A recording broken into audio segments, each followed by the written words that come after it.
নদীতে মিলছে না ইলিশ। ক্রেতা বিক্রেতা শূন্য মাছঘাট।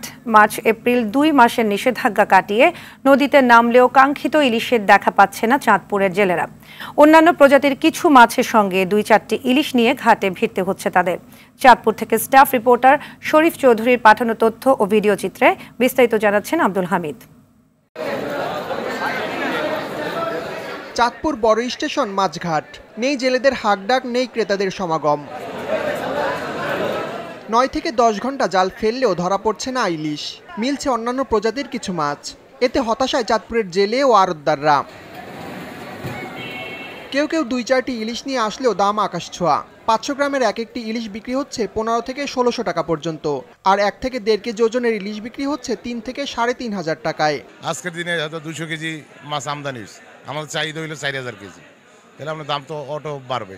আবার যখন মাছ 5000 কেজি চাহিদা থাকবে, মাছ হয়ে যাবে 20000 কেজি, তাহলে এমনিতেই কমে যাবে। বৃষ্টি হলে ইলিশের খরা ঘুচবে আশা ব্যবসায়ীদের। মাছ না পাওয়ার জন্য নদীর গভীরতা কমে যাওয়া ও বিরূপ আবহাওয়াকে দায়ী করছেন ব্যবসায়ীরা। মূল সমস্যাটা হইলো আবহাওয়ার সাথে আসলে আমাদের ইলিশ মাছের ম্যাচ করে না, এই মূল সমস্যা। এখন মাছ হইলো 10 কেজি, কিনার পার্টি হলো 15 জন, 300 টাকার মাছ উঠে যাইতেছে 800 টাকা। সবারই চাহিদা, তো কমবে কিভাবে? কমার তো কোনো উপায় নাই। এবছর ইলিশ মাছের উৎপাদন 6.5 লক্ষ মেট্রিক টনে পৌঁছাবে বলে ধারণা করছেন গবেষকরা। জাটকা যারা সাগরে ফিরে গিয়েছে, এটা একটা বড় চ্যালেঞ্জ ছিল তাদেরকে সুরক্ষা দেয়া। এবছর প্রায় 44,000 কোটি জাটকা যেহেতু ইলিশ জনতা যুক্ত হতে পেরেছিল, সুরক্ষা ঠিকমতো পেলে আশা করা যায় এবছর ইলিশের উৎপাদন 6.5 লক্ষ মেট্রিক টনে পৌঁছে যাবে। ইলিশের উৎপাদন বাড়াতে নিষেধাজ্ঞার সময় সঠিকভাবে যাচাই বাছাইয়ের দাবি জানিয়েছেন জেলেরা।